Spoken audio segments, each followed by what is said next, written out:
Welcome back. You're watching World Business Today. A huge investment has now reportedly pushed Facebook's value to $50 billion. That's according to the New York Times. Goldman Sachs and a Russian investment group have now invested $500 million in the social networking site. No comment, though, from Facebook or Goldman Sachs. But that $50 billion valuation puts Facebook in a league with some of the world's biggest companies. Here's some of the numbers from Monday's New York close.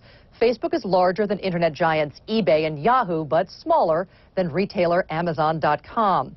At $50 billion, Facebook is roughly 1/3 the size of Coca-Cola. And how does it compare to the king of the internet? Facebook has about a quarter of the value of Google, which is close to $200 billion. Those numbers are a bit mind-blowing, aren't they? So with Facebook rising so much in value, we wanted to find out what investors are looking for in a social online network. Is Facebook just, a bubble in the making, or is this going to really go somewhere over time? Is this valuation anywhere near reality? All right, let's get some help figuring this out. We've got digital and online media reporter and CNN contributor Shira Lazar. She joins us now from our Los Angeles bureau. Shira, thanks a lot for being here. Thanks for talking to me today. This is big news for not only the tech community, but everyone, I think. Well, it is. Is it anywhere near accurate? I mean, is Goldman onto something here, or is this just crazy? Well, it is crazy talk. I mean, they didn't have numbers to back it. Facebook was valued in June at $25 billion, so that's a big jump.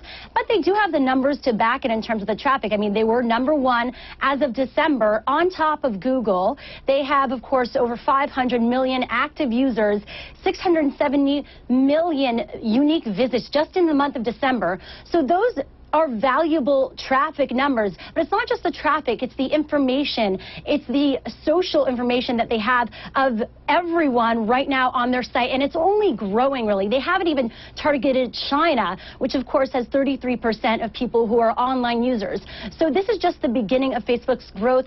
Obviously, Goldman Sachs saw that and they jumped in. Well, let's make it clear too, Shira. I mean, the way this number is coming about, it's a surge of trading, right, on private markets, the secondary market, right? So this is not publicly traded. This is a secondary market. They are not an IPO. Yeah, this is business. Yeah, they're not an IPO. Yeah, this is, employees unloading shares, early investors, that kind of thing. And there's very little scrutiny here in the secondary market, right, in terms of, actual financials. Well, that's the thing. They're like, where is this money all going? I mean, they've raised around $850 million thus far. If they're not going public, where is this money going to? So a lot of people are saying that obviously Goldman Sachs is providing their high wealth clients exclusive access to the stocks, and this puts them at a PR advantage in many ways during the Wall Street woes, to kind of overcome those woes from last year. They're going to be buying off a lot of stocks from employees. They're going to be selling those stocks. It puts them at an incredible advantage. Should they go public, people are saying that possibly might happen in 2012. Yeah, not being ruled out, that's for sure. Now, convince me that Facebook is different from, something crazy we saw in the good old tech bubble days, like a pets.com. I mean, how is it different from that? Well, everyone's saying that, referring to these sites. I don't look at this as an IP site. This is even more than a social network. There's really valuable information. You're talking about 500 million active users. That's a huge number. People are going to this as their homepage, as a page for news, information. They're going to even start, doing shopping over Facebook. So we're talking about a site that connects everything that we do, all the activity. It's not just going to be about sending messages and status updates. And that's very powerful as we move our lives into the digital realm. Yeah, and it's different even from Google, isn't it? I mean, and you look how big Google is and what happened with Google after its IPO. But, Google is a place you go, you search, you leave, you sure come back again, you search. But it's sort of like a one hit, whereas Facebook is much more of a relationship, I guess. It's a relationship, but it's also becoming search. It's a personal search. We're using our friends as the experts. We're not wanting to maybe as much going to a Google and get random searches from people we don't trust. And so that's the value in Facebook. They're also doing huge acquisitions. I mean, they acquired Drop.io, which was a sharing site. They also acquired Hot Potato, which was a social network for live events. So we're going to see with this money more of those acquisitions, and also them trying to take those big employees from companies companies like Google. A lot of people are saying now that Google, if they were smart, they would buy Twitter.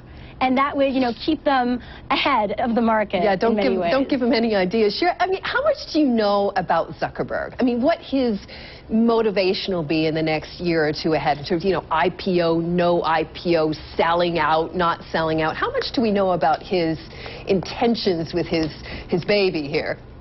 That's the thing. Mark Zuckerberg in the past in many interviews, and he was obviously very quiet, but we've seen with the Time Person of the Year front page, he's done many network interviews the past few months.